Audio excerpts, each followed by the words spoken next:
नमस्कार, मैं Arjun Ram Chaudhary, director of the Galaxy Public School Barmer.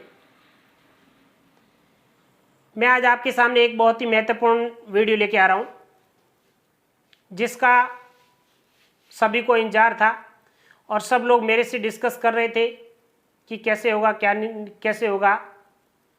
आपको मालूम हो कि 29 जुलाई 2020 को नई शिक्षा नीति लागू हो गई है, जिसमें शिक्षा नीति का क्या फॉर्मेट रहेगा, कैसे रहेगा, इन सब के बारे में कन्फ्यूजन सबके दिमाग में है। बच्चे भी पूछ रहे हैं, पेरेंट्स भी पूछ रहे हैं। तो मैं आप अंत तक बने रहें इस वीडियो के साथ में। मैं आपको पूरी डिटेल के साथ में बताऊंगा शॉर्ट के अंदर। तो सबसे पहले आपको मैं बता दूं कि आज से इस जो वर्तमान जो शिक्षा प्रणाली है, उससे पूर्व जो शिक्षा प्रणाली थी वो 1986 के अंदर बनी थी। कब बनी थी? 1986 के अंदर। और 1986 के अंदर बनने से पूर्व इस जो शिक्षा डिपार्टमेंट जो है, इसका जो नाम था वो शिक्षा मंत्रालय था। लेकिन 1985 के अंदर राजीव गांधी सरकार में इसका नाम मानव संसाधन विकास मंत्रालय कर दिया गया। और 1985 के बाद में 1986 में नई शिक्षा नीति लागू कर दी गई, जो 1986 से लेकर 2020 तक 34 वर्षों के बाद में नई शिक्षा प्रणाली शुरू होगी। अभी जो 1985 से पूर्व जो इस मानव संसाधन विकास मंत्रालय का जो नाम था शिक्षा मंत्रालय, वापस पुनः वही शिक्षा मंत्रालय रखा गया। अभी वर्तमान में ये शिक्षा मंत्रालय के नाम से जाना जाएगा, और जिसकी प्रधानमंत्री नरेंद्र मोदी की अध्यक्षता के अंदर 29 जुलाई 2020 को मंजूरी दी गई। अब आपको याद दिला दे कि इस राष्ट्रीय शिक्षा नीति की जो है वो पूरा मसौदा तैयार किया था, वो एक कमेटी बनाई गई थी, जिस कमेटी के अध्यक्ष थे के रंगराजन, जो इसरो के पूर्व अध्यक्ष थे। सब उनकी देखरेख के अंदर, पूरी कमेटी ने उनकी देखरेख में काम किया था। और 29 जुलाई 2020 को काम पूर्ण करके और इस शिक्षा मंत्रालय का नाम जो है वो बदल करके शिक्षा मंत्रालय रख दिया, और यह जो शिक्षा नीति का जो फॉर्मेट है वो सबके सामने रखा। अब इस शिक्षा जो प्रणाली है उसमें क्या क्या नियम का जो है वो किस प्रकार से शिक्षा का जो है वो इस तरह रखा गया, इसके बारे में हम इन विशेषताओं के बारे में अपन पूरा का पूरा जो है मैं आपको बताऊंगा। तो देश में सबसे पहले उच्च शिक्षा के लिए एक ही नियामक या रेगुलेटर होगा, मतलब एक देश और एक ही शिक्षा। पूरे देश के अंदर एक ही प्रकार का रेगुलेटर और एक ही प्रकार की शिक्षा प्रणाली जो है वो लागू की जाएगी। राष्ट्रीय शिक्षा आयोग का गठन करने और राष्ट्रीय शिक्षा आयोग का गठन करने का जो है वो इस जो है वो नीति के तहत जो है वो कहा गया। अब राष्ट्रीय शिक्षा नीति 2020 की महत्वपूर्ण क्या क्या विशेषताएं थी, इन विशेषताओं के बारे में अपन पढ़ेंगे। सबसे पहला, मातृभाषा को बढ़ावा देना। इस शिक्षा नीति का महत्वपूर्ण जो है वो उद्देश्य यह है, मातृभाषा जो मदर लैंग्वेज है उसको डेवलपमेंट करना, और छोटी क्लास के बच्चे को मदर लैंग्वेज के अंदर ही उसको सिखाना, मातृभाषा का विकास करना, ये महत्वपूर्ण जो है वो बिंदु है। 5वीं तक कक्षा के मातृभाषा में इस शिक्षा को बढ़ा। 5वीं तक बच्चा जो भी पढ़ेगा वो मातृभाषा के अंदर, ना उसको इंग्लिश का प्रेशर दिया जाएगा, ना हिंदी का प्रेशर दिया जाएगा, ना संस्कृत का दिया जाएगा, जो उसकी मदर लैंग्वेज है। और अपन ऐसे कहें कि माँ जो है वो इसको बच्चा जिस प्रकार से वो सीखना चाहे उसको वैसी भाषा में सिखा करके उसको तैयार करना है। ये महत्वपूर्ण जो है वो बिंदु रखा गया। दूसरी सबसे बड़ी, संस्कृत भाषा को एक विकल्प के रूप में, पहले जो है वो शिक्षा प्रणाली थी उसमें जो है वो हिंदी और अंग्रेजी को दोनों विकल्प के रूप में चयन होता था। अब तीसरी भाषा जो है वो संस्कृत भी जोड़ दी गई है, जिससे आपको विकल्प के रूप में चयन करने का अवसर मिलेगा कि आपको संस्कृत पढ़नी है, भाषा के अंदर जो है वो पढ़ना है, हिंदी भाषा में पढ़ना है या अंग्रेजी के अंदर पढ़ना है। 2030 तक स्कूली शिक्षा में 100% सकल नामांकन अनुपात, 2030 तक ये लक्ष्य निर्धारित किया गया। सकल नामांकन अनुपात GER, ग्रॉस इनरोलमेंट रेशियो। अब ये ग्रॉस इनरोलमेंट रेशियो क्या होता है, देखिए 100 जो है वो 100% रखा गया। मतलब जैसे उदाहरण के रूप में किसी आप एक पर्टिकुलर क्षेत्र की जब अपन बात करते हैं कि उस क्षेत्र में कितने ऐसे बच्चे हैं जो पढ़ने लायक हैं और ऐसे कितने बच्चे जो स्कूल नहीं जा रहे, पढ़ नहीं रहे, उनका जो रेशियो था वो 100% नहीं था इससे पहले। अब जो है वो नई शिक्षा नीति के अंतर्गत इस रेशियो को 100% करने का लक्ष्य रखा गया कि जितने भी पढ़ने वाले जो भी बच्चे हैं वो सबको स्कूल भेजा जाए और सबको जो है वो पढ़ने के लिए जो भेजा जाए, कोई भी जो है वो निरक्षर नहीं रहना चाहिए, ये लक्ष्य रखा गया 2030 तक। नवीन शिक्षा केंद्रों की स्थापना। अब यदि 100% लक्ष्य रखा जाएगा तो वाजिब बात है कि नवीन शिक्षा केंद्रों की भी जो है वो व्यवस्था करनी पड़ेगी और शिक्षा केंद्र जो है बढ़ाने पड़ेंगे।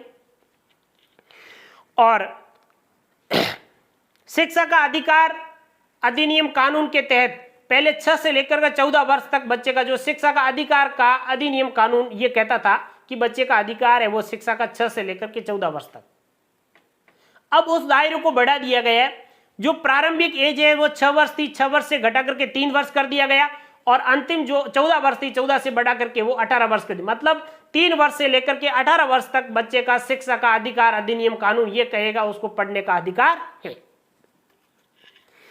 और अब नई शिक्षा प्रणाली पहले जो है वो 1986 से लगा करके 2020 तक जो शिक्षा प्रणाली चली थी उसके अंदर 10+10+2 कौन सी 10+2 शिक्षा प्रणाली के अंतर्गत। अब वर्तमान में 10+2 की जगह 5+3+3+4 5+3+3+4 का एक ढांचा रख दिया आपके सामने।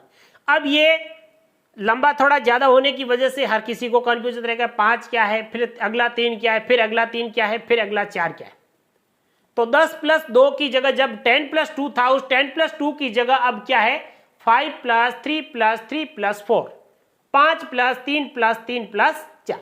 अब इसका मतलब क्या होता है, देखिए अब पीछे जो था वो 10+2 10 10वीं तक और 2 आगे जोड़ दिया 12वीं कर दिया, ये इस प्रकार से उनको जो है वो रखा जाता था।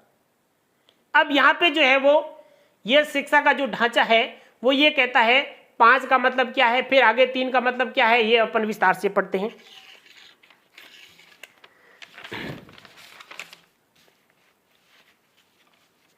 अब सबसे पहला स्टेज था उसका वो है फाउंडेशन स्टेज।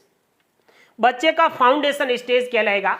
अब फाउंडेशन स्टेज के अंदर क्या होगा, जिसकी एज जो है वो पहले 3 वर्ष जो है वो 3 वर्ष बच्चे को आंगनवाड़ी के अंदर, प्रथम 3 वर्ष बच्चा कहाँ पढ़ेगा, आंगनवाड़ी के अंदर पढ़ेगा और अगले 2 वर्ष वो किसी स्कूल के अंदर फर्स्ट या सेकंड तक पढ़ेगा। तो उसके 3 और 2 कितने हो जाएंगे 5। पहला स्टेप उसका क्लियर हो जाए। जब उस बच्चा सेकंड क्लास के अंदर आएगा तब उसके सेकंड क्लास में आते ही पहला स्टेप क्लियर हो जाएगा। मतलब प्रथम 3 वर्ष उसकी प्री प्राइमरी क्लासेज होगी जो वो आंगनवाड़ी में पढ़ेगा या कोई जहाँ प्री प्राइमरी क्लासेज होगी वहाँ पे पढ़ेगा। वहाँ तक वो शिक्षा ग्रहण करने के बाद फर्स्ट और सेकंड में अगली 2 क्लासों के अंदर पढ़ के और वो क्या करेगा, पहला ढांचा उसका पूर्ण हो जाएगा जब वो सेकंड क्लास के अंदर आ जाएगा। उसके बाद में प्रीपरेटरी स्टेज, अब वो क्या होगा 3rd से लेकर के और 5th क्लास तक होगा। 3rd से जिसमें एज होगी 8 से लेकर के 11 वर्ष तक, 8 वर्ष से लेकर के और 11 वर्ष तक बच्चे का सेकंड स्टेज होगा जो क्लास 3rd से लेकर के और 11 तक पढ़ेगा। 8 से 11 वर्ष तक और जो है वो 3 से जो है वो 5 क्लास तक वो 5वीं उत्तीर्ण कर लेगा। अब जब तक वो 5वीं उत्तीर्ण करेगा तो उसके ऊपर जो है वो न तो कोई उसके ऊपर जो है वो लैंग्वेज का आप जिस मातृभाषा के अंदर सीखेगा बच्चा उसी भाषा के अंदर उसको सिखा करके प्रिपेयर करना है 5वीं तक। नेक्स्ट स्टेप होगा मिडिल स्टेज। मिडिल स्टेज जो है वो 6ठी कक्षा से लेकर के 8वीं कक्षा तक, कक्षा 6 से लेकर के और कक्षा 8 तक, जिसकी आयु 11 से लेकर के 14 वर्ष तक होगी। 14 वर्ष तक जो बच्चा होगा वो 8वीं क्लास उत्तीर्ण करेगा। और इसके अंदर क्या होगा जोड़ा गया, देखो बच्चा कक्षा 6ठी से उसको कंप्यूटर कोडिंग का जो है वो कार्य जो है वो कंप्यूटर का विशेष रूप से बच्चे का प्रैक्टिकल नॉलेज जो है वो ज़्यादा, व्यवहारिक नॉलेज जो है वो ज़्यादा जो है ध्यान दिया गया। तो बच्चा छठी क्लास से ही कंप्यूटर कोडिंग सीखेगा, छठी क्लास से बच्चा कंप्यूटर के अंदर नॉलेज लेना शुरू हो जाएगा, अनिवार्य शिक्षा। उसके बाद में आता है सेकेंडरी स्टेज। सेकेंडरी स्टेज के अंदर आयु है 14 से लेकर के 18 वर्ष तक, 14 से लेकर के 18 वर्ष तक, और जिसमें से कक्षा 9 से लेकर के और 12 तक अध्ययन करेगा। अब 9 से 12 के अंदर बोर्ड परीक्षाओं को आसान बनाया जाएगा। इस प्रकार से शिक्षा नीति ने ऐसे इस प्रकार से जो है वो किया है कि इसके अंदर जो बोर्ड होगा वो बोर्ड सेमेस्टर प्रणाली के तहत होगा, जिसमें से हर 6 महीने में एक एग्जाम होगा, फिर अगले 6 महीने में दूसरा एग्जाम होगा, और दोनों एग्जामों के नंबर को ऐड करके उसकी फाइनल मार्कशीट बनेगी। और उसके अंदर वस्तुनिष्ठ प्रश्न भी होंगे, ताकि बच्चे के ऊपर किसी प्रकार का जो है वो जो दबाव नहीं हो, उसको व्यवहारिकता के अंदर वो आसानी से का काम कर सके।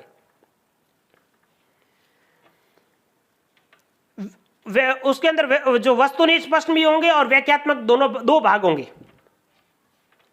वार्षिक सेमेस्टर प्रणाली होगी, और जो उसका वार्षिक जो है वो उसका रिपोर्ट कार्ड बनेगा, वो दोनों जो है सेमेस्टर को ऐड करके उसका जो है वो फाइनल मार्कशीट तैयार होगी। उसके बाद उनका रिपोर्ट कार्ड 360 डिग्री असेसमेंट के आधार पर बनेगा। अब 360 डिग्री असेसमेंट क्या होगा? देखो, बच्चे का नंबर अंक देते समय उसके अंदर यह भी ध्यान रखना पड़ेगा बच्चा जो है वो किस प्रकार से उसका व्यवहार है, बच्चा किस प्रकार से समय का पाबंद है, पंक्चुअलिटी, बच्चे का किस प्रकार से स्कूल के प्रति व्यवहार, इस स्टाफ के प्रति व्यवहार, इन सब बातों को ध्यान में रखते हुए उसको कॉपी के ऊपर नंबर दिए जाएंगे। उसके बाद में बच्चे को खुद को भी स्वतंत्र हो गए, कुछ ऐसे मार्क्स होंगे जो बच्चे को खुद को देने के लिए उसको किया जाएगा, आप खुद अपने को जो है वो कितने नंबर दोगे। पड़ोसी बच्चे से भी ये कहा जाएगा आप इस बच्चे को कितना नंबर दोगे। इस प्रकार से उसका जो है वो ऐसे रिपोर्ट कार्ड तैयार होगा, ताकि जो है वो बच्चा हर एक्टिविटी के अंदर जो उसकी जो भी मार्क्स बन रहे हैं वो उसका आ जाए। वो होता है 360 डिग्री असेसमेंट। अब इसके बाद में बच्चे ने 12वीं कर ली। अब 12th करने के बाद में पहले ऐसे होता था, बीए करता था, बीए के बाद में जब उसको मर्जी पड़ती थी तो बीएड कर लेते थे, मर्जी पड़ती थी एमए कर लेते थे, और इच्छा होती थी छोड़ देते थे। अब 12वीं पास करने के बाद में ही उनको ये डिसाइड करना पड़ेगा मुझे टीचर बनना है या किसी अन्य जो है वो प्रकार की भर्तियों के अंदर जाना है, या फिर मुझे ग्रेजुएट करके छोड़ना है। ये सब कुछ डिसाइड जो है वो आपको 12th करने के बाद में करना पड़ेगा। नहीं तो 12th करने के बाद में पहले क्या होता था कि बीए तो करनी है चाहे कैसे भी हो। अब आपके सामने बीएड करने के लिए 4 साल का बीएड कोर्स होगा। आप यदि बीए करते हो तो बीए करते हुए आपको 4 साल के अंदर बीएड की डिग्री भी मिल जाएगी। 3 साल बीए होती है और चौथे साल के अंदर आपको बीएड की डिग्री मिल जाएगी। लेकिन यदि कोई कहता मुझे साथ में बीएड नहीं करनी, मुझे अलग अलग सिर्फ बीए ही करनी, तो उसके लिए बीएड 2 साल की होगी।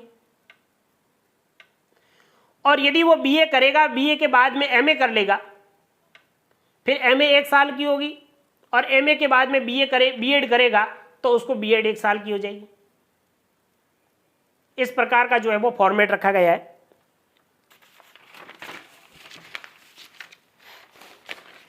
स्नातक के बाद में जो है वो बीएड 2 वर्ष का होगा, और परास्नातक के बाद में 1 वर्ष का बीएड होगा। बीएड कॉलेज जितने भी है वो पूरी तरह से बंद हो जाएंगे धीरे धीरे। ये शिक्षा नीति के अंदर स्पष्ट रूप से निर्देशित किया गया है। आने वाले 15 वर्षों के अंदर बीएड कॉलेजें जितनी भी है उनको जो है वो स्टेप वाइज स्टेप जैसे भी उनकी जो है वो योग्यता वगैरह जैसी रखते हैं उसके अनुसार इस कॉलेजों को बंद किया जाए। अब बीएड करने के बाद में पहले जो है वो पीएचडी करने के लिए एमफिल करना पड़ता था। अब एमफिल को बीच में से हटा लिया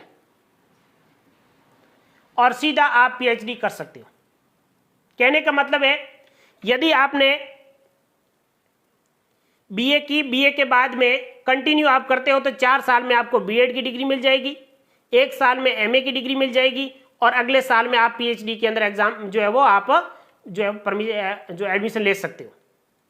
पहले क्या होता था, 3 साल में बीए, उसके चौथे साल में बीएड और फिर आगे 2 साल की एमए, उसके बाद में एमफिल, एमफिल के बाद में पीएचडी होती थी। तो एमफिल को बीच में से एक स्टेप को हटा दिया। एमए 1 साल की हो गई है। राष्ट्रीय पाठ्यक्रम और शैक्षणिक ढांचा पूरा का पूरा एनसीईआरटी द्वारा तैयार होगा। राष्ट्रीय जो है वो पूरा का पूरा शिक्षा का जो ढांचा है वो एनसीईआरटी तैयार करेगी। बुनियादी साक्षरता और संख्यात्मक ज्ञान प्राप्त करना महत्वपूर्ण ये उद्देश्य रहेगा। बुनियादी ज्ञान, केवल किताबी ज्ञान ही नहीं, उसको व्यवहारिक नॉलेज भी होना चाहिए, ऐसा उसको जो है वो इस प्रकार का सिलेबस तैयार किया जाएगा। स्कूल के पाठ्यक्रम और अध्यापन कला के अंदर भी सुधार। 21वीं सदी के प्रमुख कौशल और व्यवहारिक जानकारियों से विद्यार्थियों को जो समग्र मिलान करना। विद्यार्थियों को पसंदीदा विषय चुनने के लिए कई विकल्प दिए जाएंगे। अब ये बहुत ही जो है वो अच्छा पॉइंट है। पसंदीदा जो है वो कोई सब्जेक्ट चुनने का उनके पास, पहले ऐसा होता था कि आप बीए कर रहे हो मतलब एक कला के विद्यार्थी हो तो आप कला के आने वाले जितने भी सब्जेक्ट है उनका चयन आप आसानी से कर सकते हो। साइंस में नहीं जा सकते, साइंस के किसी भी सब्जेक्ट में आपकी रुचि है तो आप नहीं जा सकते। कॉमर्स में नहीं जा सकते, कॉमर्स वाला आर्ट्स में, स्ट्रीम चेंज नहीं होता था। लेकिन अब आपके सामने स्ट्रीम तीनों ही आपके सामने, आप साइंस के हो लेकिन आर्ट्स का कोई भी सब्जेक्ट चयन कर सकते हो। आर्ट्स का विद्यार्थी कोई साइंस का सब्जेक्ट चयन करना चाहे तो वो भी कर सकता है। इस प्रकार से ये स्ट्रीम चेंज करने का जो है वो ये बहुत ही अच्छा है, क्योंकि किसी के बच्चे की रुचि यदि मान लो साइंस के अंदर रुचि होती है और वो पहले बीए कर लेता है, उसके बाद में उन सब्जेक्ट को चयन नहीं कर पाता है। लेकिन अब ये बीए का जो है वो आर्ट्स कला वर्ग का विद्यार्थी साइंस में जा सकता है, साइंस का कला में आ सकता है, कॉमर्स में जा सकता है। इस प्रकार का स्ट्रीम चेंज हो सकता है। कोई भी एक सब्जेक्ट चयन करने का अधिकार होगा बच्चे के पास। कला और विज्ञान के बीच पाठ्यक्रम में पढ़ गतिविधियों के बीच में और व्यवसायिक और शैक्षणिक विषयों के बीच में सख्त रूप से कोई भिन्नता नहीं होगी। और इस नीति में कस्तूरबा गांधी बालिका विद्यालय का विस्तार 12वीं तक, कस्तूरबा गांधी जो विद्यालय के अभी जो छोटी क्लासों तक चल रहे हैं वो उनको जो है 12वीं तक करने का लक्ष्य सरकार द्वारा रखा गया।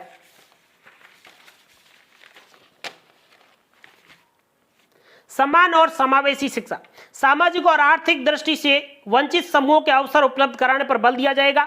बुनियादी सुविधाओं से वंचित क्षेत्रों और समूहों के लिए बालिक बालिकाओं को समावेशी कोष और विशेष जोन की स्थापना का प्रावधान। दिव्यांग बच्चों को बुनियादी चरण से लेकर दिव्यांग को जो है वो बुनियादी शुरुआत से लेकर अंत तक उसकी शिक्षा का, विशेष प्रकार की छात्रवृत्ति का, इस प्रकार की व्यवस्था की गई है।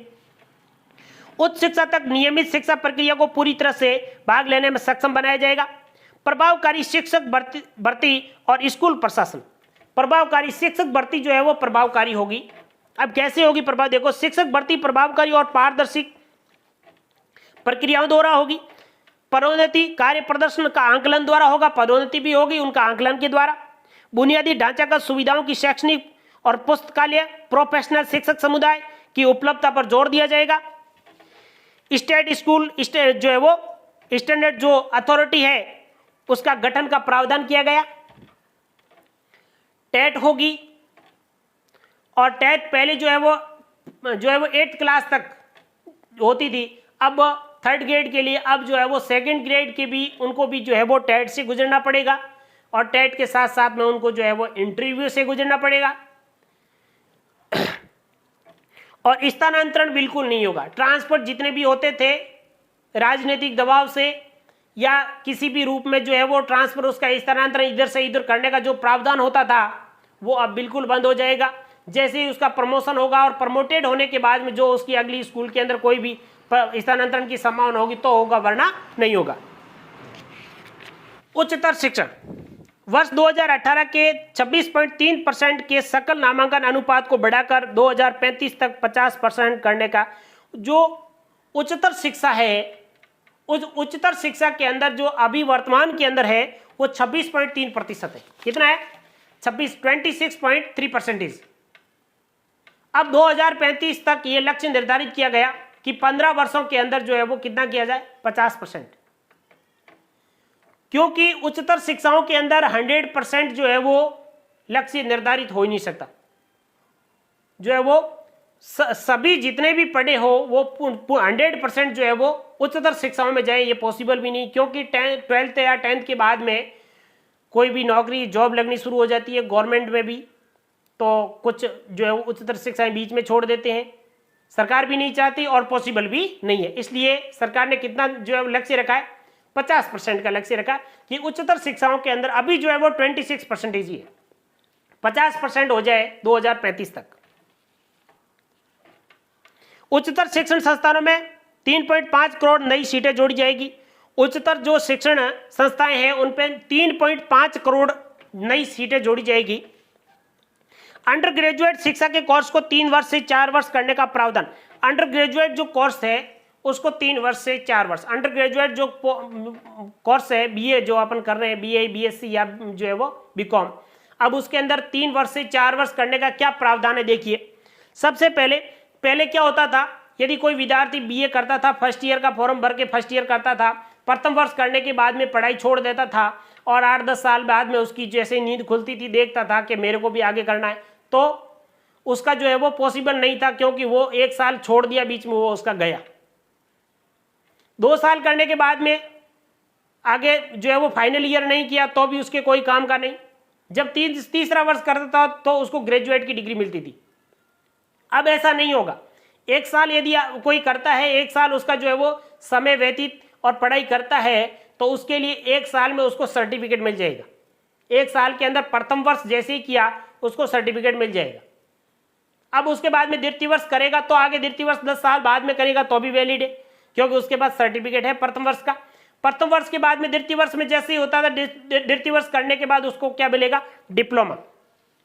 2 वर्ष की पढ़ाई छोड़ने के बाद उसको डिप्लोमा मिलेगा और 3 वर्ष की पढ़ाई पूरी करने के बाद उसको बैचलर डिग्री मिल जाएगी।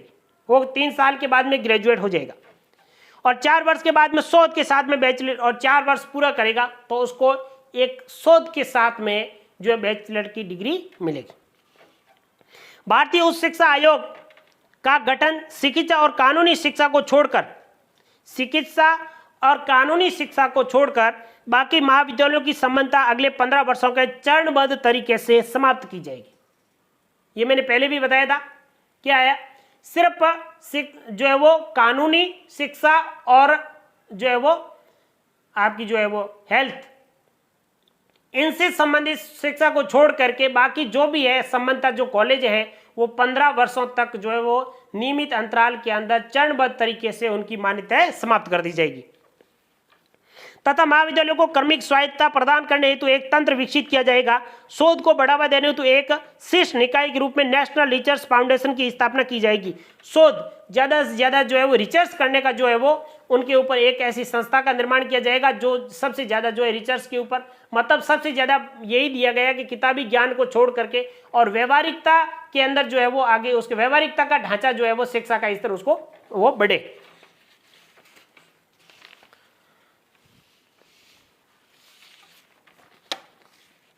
नेक्स्ट देखिए, विद्यार्थियों के लिए वित्तीय सहायता। वित्तीय सहायता में क्या है, एसटी, एससी, ओबीसी और अन्य विशिष्ट श्रेणियों से जुड़े हुए विद्यार्थियों की योग्यता को प्रोत्साहित करने का प्रयास किया जाएगा। प्रयास करने हेतु जो कुछ है जो है वो पहले छात्रवृत्ति जो मिलती थी उस छात्रवृत्ति को बढ़ा करके उसको और आगे बढ़ाया जाएगा, उसको डेवलपमेंट ज्यादा किया जाएगा।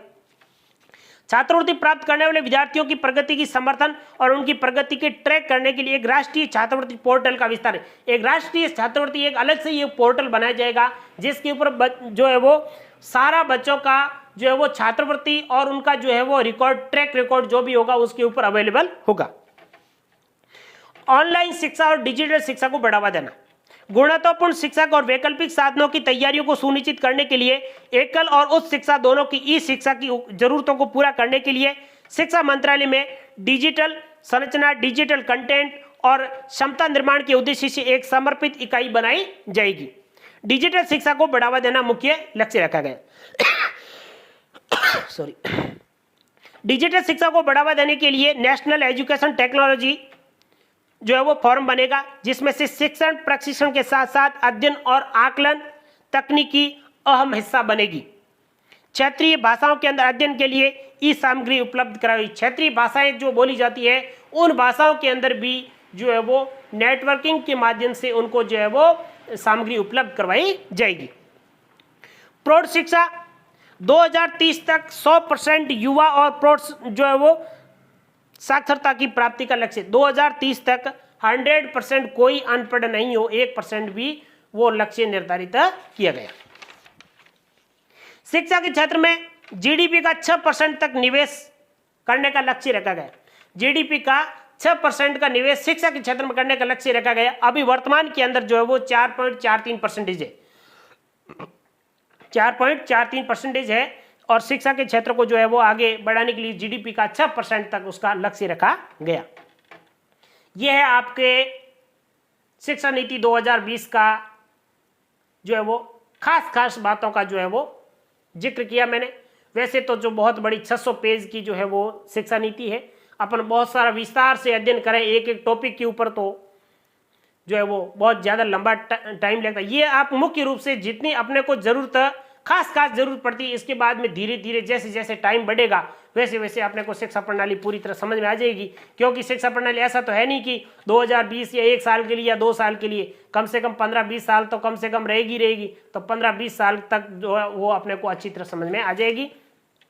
कुछ डिस्प्यूट भी है, कन्फ्यूजन मुझे भी है और कई लोगों ने पूछा तो उसका भी अभी तक जो है वो यहाँ भी जो है वो कुछ नहीं मिल रहा है अपने को। तो जैसे जैसे आगे टाइम बढ़ेगा उसके अंदर कुछ जो है वो डिस्प्यूट जो बातें हैं वो भी सामने आएगी और मैं जो है वो आपको भी कुछ डिस्प्यूट हो तो मुझे कमेंट बॉक्स में कमेंट करें ताकि मुझे जो कुछ जानकारी होगी वो मैं आपको अवेलेबल कराऊंगा।